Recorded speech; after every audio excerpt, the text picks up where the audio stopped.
नी हाओ, अस्सलाम वालेकुम।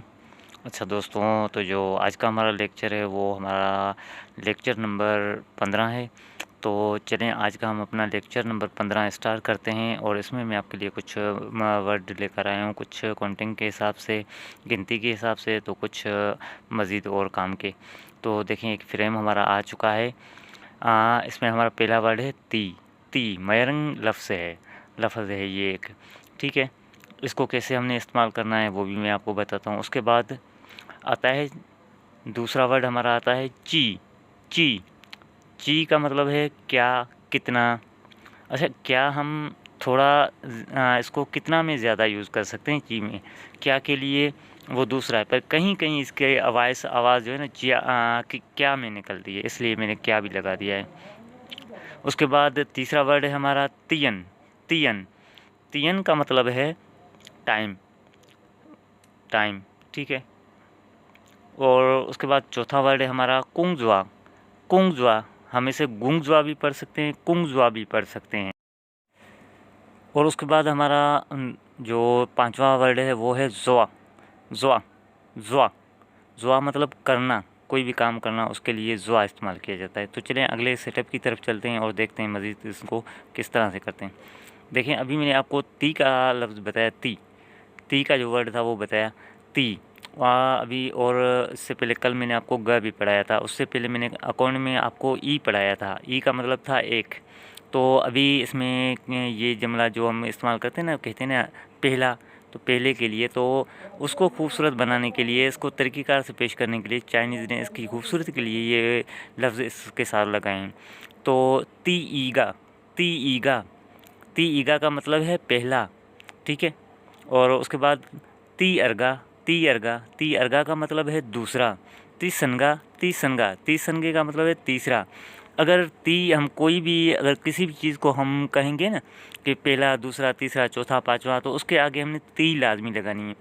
ती ती लगाएंगे और बाद में हम जो भी जितनी तादाद होगी वो लगाएंगे, उसके साथ ग भी लाजमी लगाएंगे। तब ये एक सिंपल खूबसूरत जुमला बन जाएगा और अगले को भी बआसानी समझ आएगा।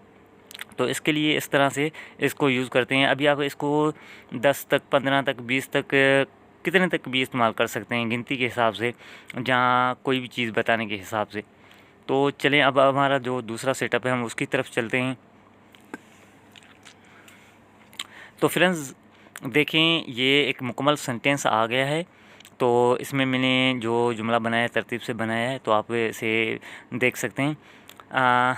इसका जो वर्ड है वो है, जो भी जुमला है मुकम्मल वो किस तरह से इसको रीड पढ़ना हमने किस तरह से। नीचीतियन छू कोंगजुआमा, नीचीतियन छू कोंगजुआमा, तुम कितने बजे काम पर जाते हो। तो देखिए मैंने अभी आपको ची का वर्ड भी पढ़ाया, तियन का भी वर्ड पढ़ाया, और नी का मतलब भी मैंने आपको पहले पढ़ाया था, छू का मतलब भी, और कुंगजुआ का मतलब भी मैंने आपको पढ़ाया, और माँ का भी मैंने आपको समझाया था कि ये एक एक क्वेश्चन मार्क है। तो चाइनीज़ ज़्यादातर इसी तरह क्वेश्चन मार्क के हिसाब से बात करते हैं, तो वो मैंने आपको सिखाया है इसी तरीके से। तो आप इसे समझेंगे तो आपको ईज़िली समझ आ जाएगा।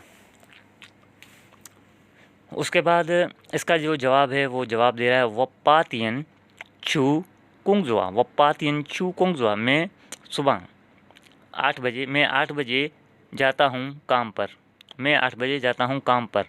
अच्छा, इसमें जो सुबह का वर्ड है उसकी माज़रत चाहता हूँ, वो मैं भूल गया हूँ, तो वो मैं अगले सेटअप में अभी आपको लगा कर दूँगा, क्योंकि टाइम नहीं मिलता, तो उसके लिए काफ़ी शॉर्टेज होती है। तो अभी इन वर्डों को आप समझें और तरतीब समझें कि ये जुमले किस तरह से बन रहे हैं। और मैंने वह का भी जो है ना आपको बताया था कि वह आय के लिए इस्तेमाल किया जाता है, मतलब मैं, जो इंसान फ़र्क कर कहता है ना मेरा, मैं, उसके लिए वह इस्तेमाल किया जाता है। और पा मैंने आपको बताया था कि ये कि 8, पा का मतलब है 8, ये गिनती में 8 होते हैं। और तियन का मतलब मैंने आपको बताया क्लॉक, टाइम। और शू का मतलब भी मैंने आपको बताया था कि शू का मतलब है जाना। और कुंगजुआ का मतलब भी मैंने आपको समझाया कि इसका मतलब है काम। तो एक बार इसे फिर रिपीट कर लेते हैं। नीचीतियन छू कोंगजुआमा, वपातियन छू कोंगजुआ। तो वो पहले जो है ना, वो पहले बोल रहा है कि आप कितने बजे जाते हैं काम पर, दूसरा उसे जवाब दे रहा है कि मैं सुबह 8 बजे काम पर जाता हूँ। तो उम्मीद होगी आपको समझ आ गया होगा।